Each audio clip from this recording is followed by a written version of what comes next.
नमस्कार जय जगन्नाथ आम चैनल को आपण मानकु बहुत बहुत स्वागत। सांग माने आजिर एही वीडियो रे मु आपण मानकु कहिबाकु जाउछि एपरि केउ कार्य रहिछि जेउ कार्य गुड़िक प्रत्येक सधवा नारी श्रावण मासरे निश्चित रूपरे करिबा उचित।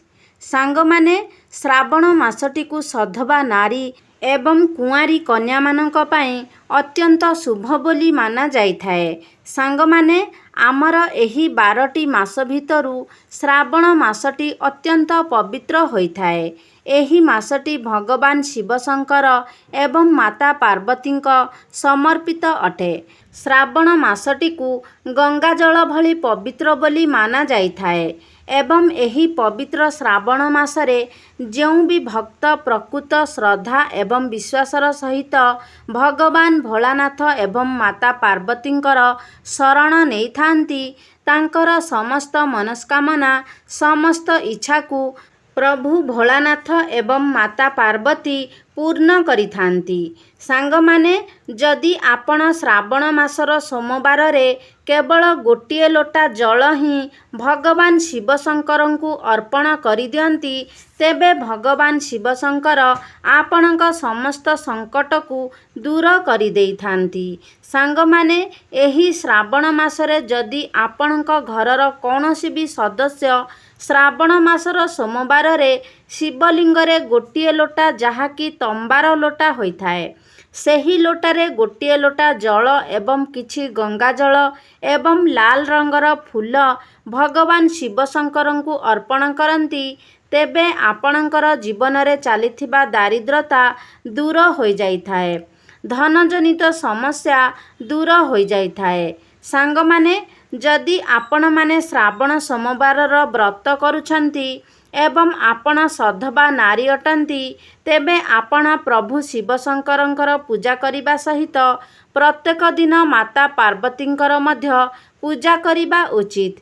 तेबे आपण श्रावण मासर व्रत करंतु किंबा न करंतु जदि आपण श्रावण मासरे प्रत्येक दिन माता पार्वतींकर पूजा करंती प्रत्येक दिन माता पार्वती को सिंदूर एवं गोटिए लाल रंगर फूल अर्पण करंती तेबे आपणकर स्वामींकर आयु दीर्घायु होइथाए आपणकर शंखा सिंदूर वज्र होइथाए। आपणकर स्वामींकर जदि कौनसी भी प्रकारर स्वास्थ्य संबंधित समस्या रहिछि तेबे एही उपायटी को आपण निश्चय भावरे करिबा उचित। अर्थात श्रावण मासरे प्रत्येक दिन आपण प्रभु शिवशंकर एवं माता पार्वतींकर पूजा करंतु माता पार्वती को सिंदूर एवं गोटिए लाल रंगर फूल अर्पण करंतु। एपरि करिबा द्वारा आपणकर स्वामींकर स्वास्थ्य रे उन्नति होइथाए। सांग माने आपण जेउ सिंदूर को माता पार्वती को अर्पण करुछंती सेही सिंदूर को आपण निज मथारे लगांतु एवं लाल फूल रे जदि आपण मंदार फूल मां को अर्पण करुछंती तेबे एहा सर्वोत्तम होइथाए। सांग माने आपण माने जानती श्रावण मासटी सबुजिमार मास होइथाए। एही मासरे आपण पृथ्वी सबुजिमारे भरी रही थाए चारिआडे वर्षा हेउथाए आपण को चतुर्दिग सबुजमय देखा जाइथाए एवं श्रावण मासरे सबुज रंगर एक विशेष महत्व रही थाए। तो सांग माने एही श्रावण मासरे प्रत्येक सधवा नारी मानकु सबुज रंगर वस्त्र एवं सबुज रंगर चूड़ी पिंधिबा उचित। एहाकु अत्यंत शुभ बोली माना जाइथाए। श्रावण मासरे सबुज रंगर वस्त्र सबुज रंगर चूड़ी पिंधिबा द्वारा आपण को भगवान शिवशंकर एवं माता पार्वतींकर विशेष कृपा प्राप्त होइथाए। आपण को अखंड सौभाग्यवतीर कृपा प्राप्त होइथाए। एहा व्यतीत आपण लाल गुलाबी एवं हलदिया रंगर वस्त्र मध्य पिंधि पारिबे एहाकु मध्य अत्यंत शुभ बोली माना जाइथाए। मात्र एही कथार सर्वदा ध्यान रखिबे जे आपण श्रावण मासरे कदापि भी कला रंगर किंबा धला रंगर वस्त्र परिधान करिबे नाही। विशेष करी सधवा नारी माने कला रंग किंबा धला रंगर वस्त्र परिधान करिबे नाही। ତୃତୀୟରେ, ଆପଣ ଶ୍ରାବଣ ମାସରେ କଦାପି ବି ନିଜର ବେକକୁ ଖାଲି ରଖନ୍ତୁ ନାହିଁ। ଆପଣ ଯଦି ସଧବା ନାରୀ ଅଟନ୍ତି ତେବେ ବେକରେ ମଙ୍ଗଳସୂତ୍ର ନିଶ୍ଚୟ ପିନ୍ଧନ୍ତୁ। ଯଦି ମଙ୍ଗଳସୂତ୍ର ପିନ୍ଧି ପାରୁନାହାନ୍ତି ତେବେ କୌଣସି ଏକ ମାଳି ନିଶ୍ଚୟ ପିନ୍ଧନ୍ତୁ। ମୋତିର ମାଳି ଆପଣ ପିନ୍ଧିପାରିବେ, ମାତ୍ର ବେକକୁ କେବେ ସମ୍ପୂର୍ଣ୍ଣ ରୂପରେ ଖାଲି ରଖନ୍ତୁ ନାହିଁ। ଏହା ବ୍ୟତୀତ ଆପଣ ଶ୍ରାବଣ ମାସରେ ନିଜର ମଥାକୁ କେବେ ବି ଖାଲି ରଖନ୍ତୁ ନାହିଁ। ଆପଣମାନେ ଜାଣନ୍ତି ଆଜିର ଆଧୁନିକ ଯୁଗରେ ଏପରି ଅନେକ ବିବାହିତ ମହିଳା ଅଛନ୍ତି ଯେଉଁମାନେ ସିନ୍ଦୁରକୁ ସେତିକି ପ୍ରାଧାନ୍ୟ ଦେଉନାହାନ୍ତି। ତେବେ ସାଙ୍ଗମାନେ, ଆପଣମାନେ ମନେ ରଖିବା ଉଚିତ ଯେ ଜଣେ ସଧବା ନାରୀ ପାଇଁ ସିନ୍ଦୁରର ମହତ୍ତ୍ୱ ବହୁତ ଅଧିକ ରହିଥାଏ। ଏହି ସିନ୍ଦୁର ଜଣେ ସ୍ୱାମୀଙ୍କର ଦୀର୍ଘାୟୁ ଏବଂ ସଫଳତାର କାମନା କରି ଗୋଟିଏ ସ୍ତ୍ରୀ ନିଜର ମଥାରେ ଭରିଥାଏ। ତେବେ ସାଙ୍ଗମାନେ, ଏହି ଶ୍ରାବଣ ମାସରେ, ଏହି ପବିତ୍ର ଶ୍ରାବଣ ମାସରେ ଆପଣ କଦାପି ବି ନିଜର ମଥାକୁ ଖାଲି ରଖନ୍ତୁ ନାହିଁ। ମଥାକୁ ସର୍ବଦା ସିନ୍ଦୁରରେ ଭରି ରଖନ୍ତୁ। ଏପରି କରିବା ଦ୍ୱାରା ଆପଣଙ୍କ ସ୍ୱାମୀଙ୍କୁ ଦୀର୍ଘାୟୁ ପ୍ରାପ୍ତ ହୋଇଥାଏ। ଭଗବାନ ଶିବ ଶଙ୍କର ଏବଂ ମାତା ପାର୍ବତୀଙ୍କର ଆଶୀର୍ବାଦ ପ୍ରାପ୍ତ ହୋଇଥାଏ। ଆପଣଙ୍କ ସ୍ୱାମୀଙ୍କୁ ଦୀର୍ଘାୟୁ ପ୍ରାପ୍ତି ହେବା ସହିତ ତାଙ୍କର ଉନ୍ନତି ମଧ୍ୟ ହୋଇଥାଏ। ସାଙ୍ଗମାନେ, ଶ୍ରାବଣ ମାସରେ ସିନ୍ଦୁର କିଣିବା ଏବଂ ସିନ୍ଦୁର ଦାନ କରିବା ମଧ୍ୟ ଅତ୍ୟନ୍ତ ଶୁଭ ବୋଲି ମାନାଯାଇଥାଏ।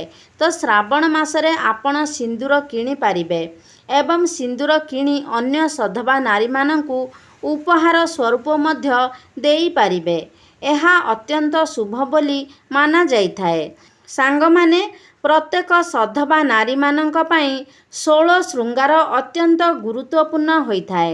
ତ ସାଙ୍ଗମାନେ, ଆପଣମାନେ ଯଦି ଏହି ଶ୍ରାବଣ ମାସରେ 16 ଶୃଙ୍ଗାର କରନ୍ତି ତେବେ ଆପଣଙ୍କର ସ୍ୱାମୀଙ୍କର ଆୟୁରେ ବୃଦ୍ଧି ହୋଇଥାଏ। ଆପଣଙ୍କୁ ଅଖଣ୍ଡ ସୌଭାଗ୍ୟବତୀର ଆଶୀର୍ବାଦ ପ୍ରାପ୍ତ ହୋଇଥାଏ। ଶ୍ରାବଣ ମାସରେ ଆପଣ ଶୃଙ୍ଗାର ଦ୍ରବ୍ୟ କିଣିପାରିବେ ଏବଂ ଶୃଙ୍ଗାର ଦ୍ରବ୍ୟ ଦାନ ମଧ୍ୟ କରିପାରିବେ। ଆପଣ ଯଦି ଶ୍ରାବଣ ମାସରେ କୌଣସି ସଧବା ନାରୀକୁ ଶୃଙ୍ଗାର ଦ୍ରବ୍ୟ ଉପହାର ସ୍ୱରୂପ ଦିଅନ୍ତି କିମ୍ବା ପରିବାରରେ ହେଉ କିମ୍ବା ପରିବାର ବାହାରେ ହେଉ କୌଣସି ବି ସଧବା ନାରୀଙ୍କୁ ଶୃଙ୍ଗାର ଦ୍ରବ୍ୟ ଦାନ କରନ୍ତି, ଉପହାର ସ୍ୱରୂପ ଦିଅନ୍ତି, ତେବେ ଏହାଦ୍ୱାରା ଆପଣଙ୍କ ଗୃହରେ ସ୍ଥାୟୀ ଲକ୍ଷ୍ମୀଙ୍କର ବାସ ହୋଇଥାଏ। ଆପଣଙ୍କ ଗୃହର ସଦସ୍ୟମାନଙ୍କର ଉନ୍ନତି ହୋଇଥାଏ। ଗୃହର ଧନଧାନ୍ୟ ଜନିତ ସମସ୍ୟା ଦୂର ହୋଇଯାଇଥାଏ ଏବଂ ଆପଣଙ୍କ ଗୃହରେ ସୁଖ ସମୃଦ୍ଧିର ବୃଦ୍ଧି ହୋଇଥାଏ। ସ୍ୱାମୀ ସ୍ତ୍ରୀଙ୍କ ମଧ୍ୟରେ ଭଲ ପାଇବାର ବୃଦ୍ଧି ହୋଇଥାଏ। ତେବେ ସାଙ୍ଗମାନେ, ଆପଣମାନେ ଏହି କଥାର ଧ୍ୟାନ ରଖିବେ ଯେ ଆପଣ ଯେଉଁ ଶୃଙ୍ଗାର ଦ୍ରବ୍ୟ ଦାନ ଦେଉଛନ୍ତି କିମ୍ବା ଉପହାରରେ ଦେଉଛନ୍ତି ତାହା ଆପଣ ନୂଆ କରି କିଣି ଆଣିକି ଦେବେ। ନିଜର ବ୍ୟବହୃତ ଶୃଙ୍ଗାର ଦ୍ରବ୍ୟ କେବେ ବି କାହାକୁ ଦାନ କରିବେ ନାହିଁ କିମ୍ବା କାହାକୁ ଉପହାର ସ୍ୱରୂପ ମଧ୍ୟ ଦେବେ ନାହିଁ। ସାଙ୍ଗମାନେ, ଏହି ଶ୍ରାବଣ ମାସରେ ସଧବା ନାରୀ ହୁଅନ୍ତୁ କିମ୍ବା କୁଆଁରୀ କନ୍ୟା ହୁଅନ୍ତୁ, ନିଜ ହାତରେ ମେହେନ୍ଦି ଲଗାଇବା ଅତ୍ୟନ୍ତ ଶୁଭ ବୋଲି ମାନାଯାଇଥାଏ। ଶ୍ରାବଣ ମାସରେ ଆପଣ ନିଜ ହାତରେ ମେହେନ୍ଦି ଲଗାଇବା ଦ୍ୱାରା ଆପଣଙ୍କୁ ମାତା ପାର୍ବତୀଙ୍କର ବିଶେଷ କୃପା ପ୍ରାପ୍ତ ହୋଇଥାଏ।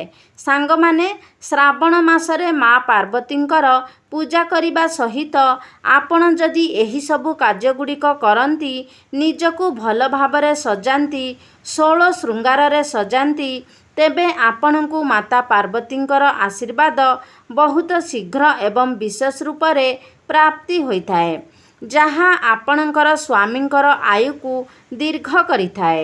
ସାଙ୍ଗମାନେ, ଆପଣ ଏହି ଶ୍ରାବଣ ମାସରେ ଛୋଟ ଛୋଟ କନ୍ୟାମାନଙ୍କୁ ଚୁଡ଼ି, ପାଉଁଜି, ବିନ୍ଦି ଏସବୁ ଉପହାର ସ୍ୱରୂପ ଦିଅନ୍ତି, ତେବେ ଆପଣଙ୍କୁ ନବଦେବୀଙ୍କର ଆଶୀର୍ବାଦ ପ୍ରାପ୍ତ ହୋଇଥାଏ।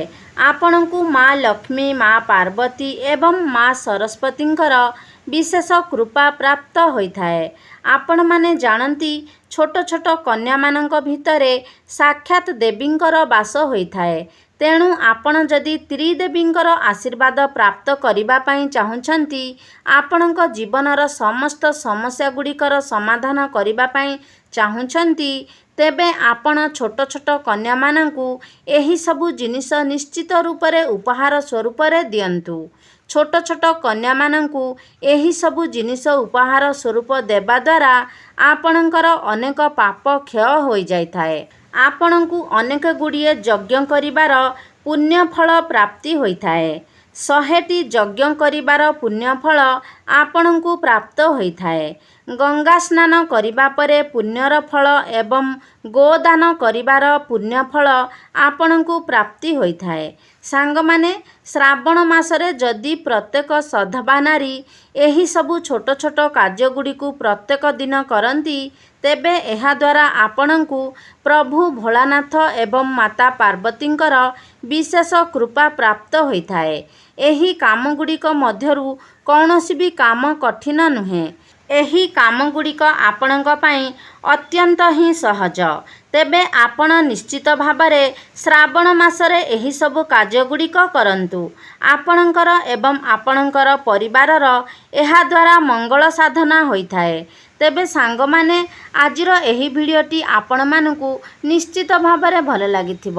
ଯଦି ଆପଣମାନଙ୍କୁ ଭଲ ଲାଗିଛି ତାହେଲେ ଲାଇକ୍ କରିବେ, ସେୟାର କରିବେ। ଆମ ଚ୍ୟାନେଲକୁ ଯଦି ଏଯାଏଁ ସବସ୍କ୍ରାଇବ୍ କରିନାହାନ୍ତି ତାହେଲେ ସବସ୍କ୍ରାଇବ୍ କରିଦିଅନ୍ତୁ। ସର୍ବେ ଭବନ୍ତୁ ସୁଖିନଃ। ଧନ୍ୟବାଦ।